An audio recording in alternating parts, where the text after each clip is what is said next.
Assalamualaikum guys, welcome back. Dalam sehari dua ni penuh dekat timeline aku. Kalau bukan pasal makcik longkang, mesti pasal KWSP. Setakat ni belum ada banyak info-info signifikan pasal pengeluaran KWSP yang dikemukakan oleh mana-mana pihak, tak kisah daripada pemimpin ataupun daripada pihak KWSP sendiri. Mana-mana update yang baru aku ada kongsikan dekat YouTube Community tab. Cuma update yang sebenarnya tak penting tapi agak annoying ialah bila satu persekutuan secara tiba-tiba masuk campur pasal isu KWSP dan statement diorang buatkan aku eye roll.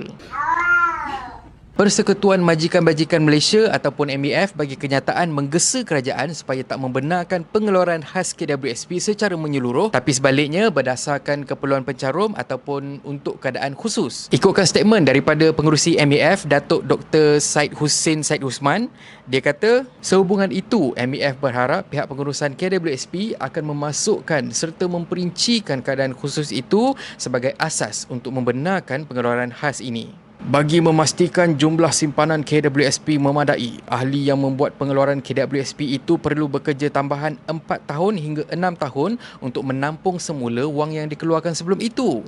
Memandangkan kemungkinan had usia persaraan tidak dinaikkan, pekerja terbabit dijangkakan tidak mempunyai simpanan persaraan yang mencukupi. Cumanya dalam masa yang sama, dia backup jugalah pekerja. Statement dia, kerajaan perlu memikirkan skim-skim lain yang membantu mereka daripada bertindak mengeluarkan simpanan yang sepatutnya bagi tujuan menampung keperluan usia persaraan.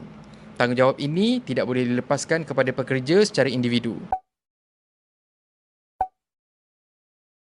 Kalau ikutkan teori pala tahu aku, tujuan dia bagi kenyataan macam ni sebenarnya bukanlah sebab KWSP itu sendiri, tapi macam ada tujuan lain. Mungkin nak pitch project ataupun solution yang untungkan pihak dia. Contohnya, offer free seminar ataupun workshop macam mana nak naikkan keuntungan KWSP. Contohlah, ongkosnya kerajaan lah kena tanggung. Ataupun kedua, ada political interest. Contohnya pengerusi tu duk cakap-cakap. So mana dah tahu kalau kata satu hari nanti boleh ganti Tengku Zafrul. Hari tu MEF ni jugalah sebenarnya yang beria duk bangkang saranan kerajaan untuk naikkan gaji minima untuk pekerja-pekerja dekat Malaysia. Waktu tu pun pengerusi dia beria bagi komen, katanya sekarang ni bukan masa yang sesuai untuk naikkan gaji minima untuk pekerja sebab risikonya nanti syarikat tempat diorang bekerja tu ada potensi untuk muflis. Masalahnya pekerja-pekerja ni dah berpuluh tahun dah bekerja dengan gaji yang sebenarnya agak memalukan. Kerja sampai malam, kerja punya berat tapi gaji bermula daripada 1,200 ke atas. Yang duduk kat bandar ni nak makan apa Nat? Oh, okay.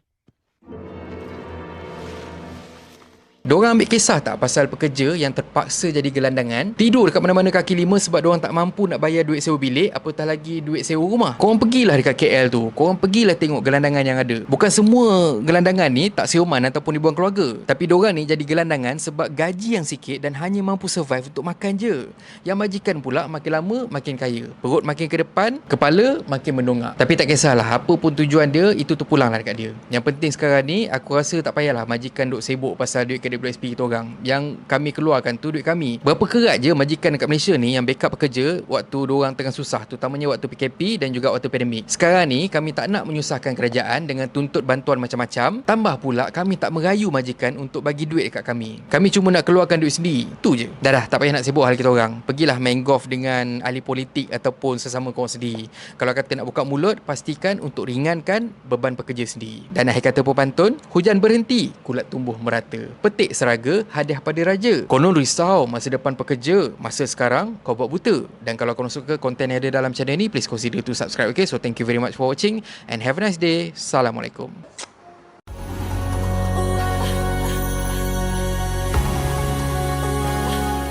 Kebaran dia, mau sini, Wan,